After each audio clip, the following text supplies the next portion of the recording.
નમસ્કાર મિત્રો, વસ્તી ગણતરી 2027માં જો આપનો ગણતરીદાર તરીકે ઓર્ડર થયો છે તો આ એક વિશેષ રાષ્ટ્રીય કાર્યમાં આપ ખૂબ જ મહત્વના વ્યક્તિ છો, કારણ કે આપણા દ્વારા આપણી જનગણના, આપણો વિકાસ એમાં મહત્વનું યોગદાન થવાનું છે. ત્યારે કેટલીક મહત્વની જે બાબતો છે એ સરળતાથી આપણા માટે સમજી લેવી આવશ્યક છે. તમે એપને લઈને પણ તાલીમમાં વિગતો સમજી ગયા હશો, તમે મેપને લઈને પણ તાલીમમાં વિગતો સમજી ગયા હશો, પણ જે મહત્વની બાબત છે એ ફિલ્ડ વિઝિટને લઈને છે. ફિલ્ડ વિઝિટમાં આપણું વર્તન જ આપણું ઝડપથી જે સરળતાથી ઉત્તરદાતા જોડેથી પ્રશ્ન મેળવવાની અને જવાબ મેળવવાની જે પ્રક્રિયા છે સરળતાથી કેવી રીતે કરી શકાય એની વાત આપણે આ વિડીયોમાં કરવા જઈ રહ્યા છીએ. તમે જોઈ રહ્યા છો બનાસ ગુરુવાણી અને હું છું આપનો હોસ્ટ આલોક મિશ્રા. તો આવો કેટલીક મહત્વની જે બાબતો છે જે આપણા ધ્યાનમાં હોવી આવશ્યક છે. તો સૌપ્રથમ આપણે નિયત સમયની અંદર આપણો આ કાર્યક્રમ જે છે 1 જૂનથી લઈને 30 જૂન સુધીમાં પૂર્ણ કરવાનો થાય છે. ત્યારે 1 થી 5 તારીખ સુધીમાં એપ લોગિન પ્રક્રિયા, મેપ મેકિંગ પ્રક્રિયા ની વિગતો જે છે એ આપણે પૂર્ણ કરવાની થાય છે અને એના પછી આપણે ફિલ્ડ વિઝિટ કરવાની શરૂઆત થાય છે. તો જ્યારે પણ ફિલ્ડ વિઝિટમાં જઈએ ત્યારે આપણો જે ડ્રેસ છે એ મહત્વની બાબત બની રહે છે, એટલે કે આપણી આઈ કાર્ડ સાથે ફોર્મલ ડ્રેસ હોવો આવશ્યક છે અને આપણું જે આદેશ છે, જે વસ્તી ગણતરીનો આદેશ છે એ આપણી પાસે પણ હોવો આવશ્યક છે. જ્યારે આપણે ઉત્તરદાતાના ઘરે ગણતરીકાર તરીકે જઈએ ત્યારે હું ગણતરીકાર તરીકે મારી નિમણૂક થઈ છે રાષ્ટ્રીય જનગણના 2027માં અને હું આપણા ત્યાં ભારત સરકારના આ મહત્વના કાર્યની અંદર આપણા કેટલાક પ્રશ્નોના જવાબ આપે સરળતાથી પામવાના છે.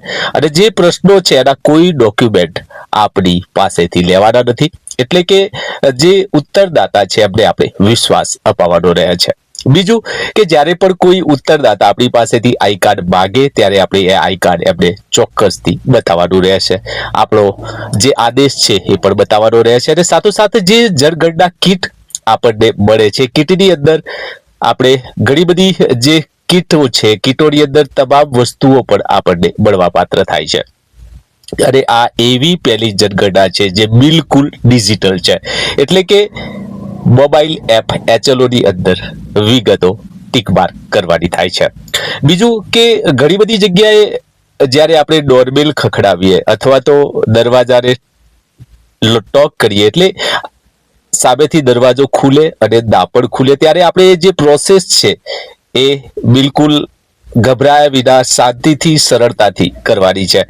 કારણ કે જ્યારે તમે ગણતરીદાર તરીકે લોકોના ઘરે ઉત્તરદાતાના જશો ત્યારે આવા પ્રશ્નો તમારી સમક્ષ ઉપસ્થિત થઈ શકે છે, પરંતુ બિલકુલ શાંતિથી આ પ્રશ્નો આપણે નિવારવાના છે. એટલે કે આપણી પાસે એવા ઉત્તર કઢાવવાના પ્રશ્નો હોવા જરૂરી છે જેથી આપણે સરળતાથી આ પ્રશ્નનો જે સમસ્યાઓ છે બિલકુલ આપણને નડશે નહીં. ત્રીજી વસ્તુ છે કે જ્યારે પણ જે ઘરોની મુલાકાતે હોઈએ ત્યારે સચોટતાથી, સરળતાથી અને નિર્ભયતાથી એમનો જવાબ આપણે મેળવી શકીએ એ રીતે એ લોકો જવાબ આપતા થાય એવા પ્રશ્નો પણ આપણે એ રીતે એમને સરળતાથી પૂછવાના છે. તો આ હતી કેટલીક મહત્વની જાણકારી.